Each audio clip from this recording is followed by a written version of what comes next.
good day. Ngayon, magluluto tayo ng ginataang tilapia. Lagyan natin yung dinurog na na luya para maano talaga siya. Tapos lagyan natin ng kunting spring onion at saka bawang na dinurog, at saka sibuyas po. Pero lalagyan pa natin yan mamaya sa ibabaw para yung ano niya, yung lasa niya absorb talaga. Tapos lagyan natin ng bell pepper. Grabe guys, mabango-bango to guys. At saka ilalagyan po natin yung yung tilapia na.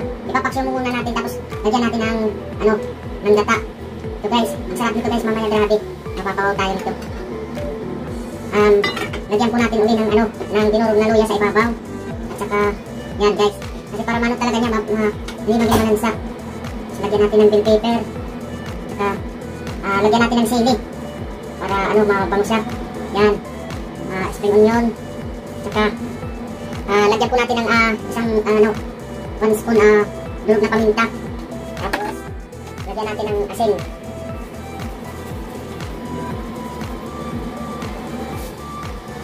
Saka lagyan po natin ng suka.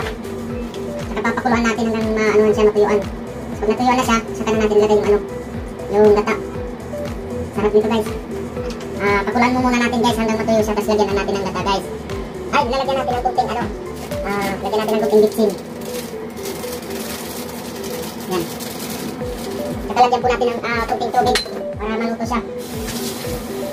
Lagyan natin ng kunting tubig. Yan guys.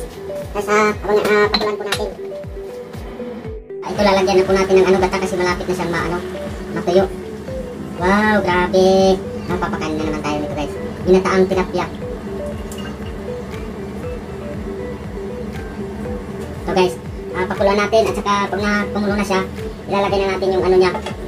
Yung pitsay. Lalagyan natin sa ibabaw para yummy. Masarap siya guys. Ilalagay na natin yung pitsay sa ibabaw. Tapos medyo takpan natin para yung niya. Para medyo maluto yung pitsay niya. Yan po natin.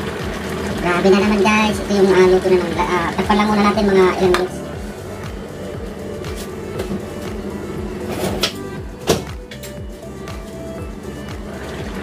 Tingnan nyo guys yung sabaw niya guys. Sarap guys. Ito na guys. Lagyan natin ng sabaw. Ginataang tilapia na naman yung recipe natin ngayon guys. Thank you guys. Kung nagustuhan nyo itong video, please pa-subscribe naman po dyan. Please.